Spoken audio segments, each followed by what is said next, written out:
because it's kind of like, you know, hey, we operate in a society where like, hey, fuck it, you bring in the dough. Yeah, exactly. And that sucks. And it's to one extreme where now like I see people like really conservative people like, get to that extreme, like they feel so strongly about it, and so it's like, you know, this small thing about like learning how to cook, it's just like it's a woman's job. Fucking idiot.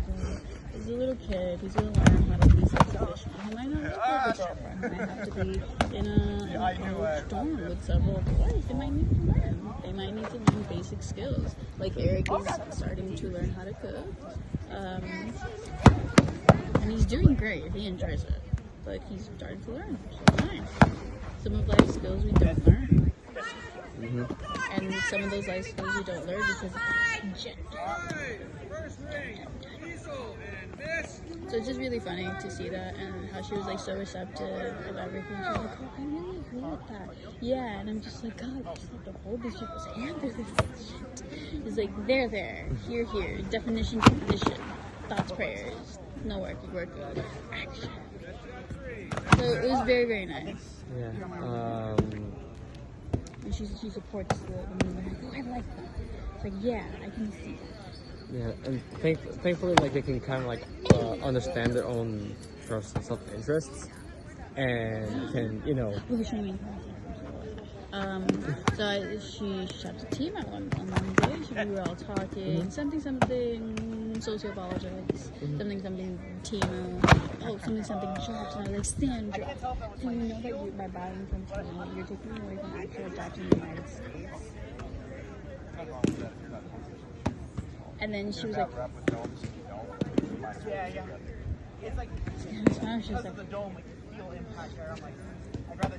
I went silent, and I kept poking at her. I was like, so I'm, very important that the jobs in the United States. There's something out of China for no pay. Slave labor.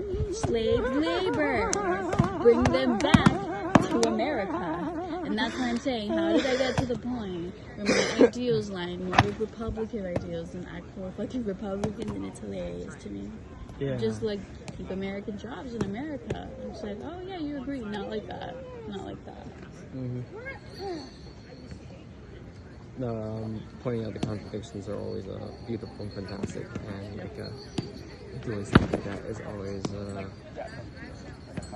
great. Yeah, they're outsourcing jobs for no reason. And there's so many like to even get the material and make it here. Like there's so many small businesses starting up because of necessity, because they themselves can't afford to buy outsourcing means that we get cheaper goods, which will definitely 100% be the outsourcing to the economy of being able to, like, you know. But what about not being able to hire the people in the world? What happens if they can't afford to buy your things because you're not hiring them? It's like, well, they have to figure that out. And well, then the contradictions. Have you never met Cuba? You know what happens to people who have nothing and they're reliant on outside sources? You know, a little bit they make their own, a little bit they get cooed, and a little bit it kind of really depends. Yep. It's a lot of factors, but I mean, you know, compared to Guatemala, oh god, Cuba is a perfect state. Oh it's my god, basically a shining goddamn beacon in the entire Caribbean. Oh, for dude. The entirety of the Caribbean, for so many all the issues and spectrums problems, so on and so forth. Of like, oh my god. I mean, you know, like as Fidel says. As Fidel says. Poppy Del. They talk about the failures of socialism, but where are the successes of the capitalism in Guatemala? Oh, yeah, I'm paraphrasing. Where are the successes of the capitalism in Guatemala, in Haiti, in Jamaica, in America, in Honduras, in America, to some extent in America? Imagine being so goddamn cucked that at one point the life expectancy in Cuba was higher than that of the United States. Yes. Despite, you know, having massive amounts of money. It is both a massive failure of the U.S. and also a fantastic testament to the socialist project in Cuba to, you know, give their basic needs met, despite the facts. I talked to you about the social clubs, right? I had a zine.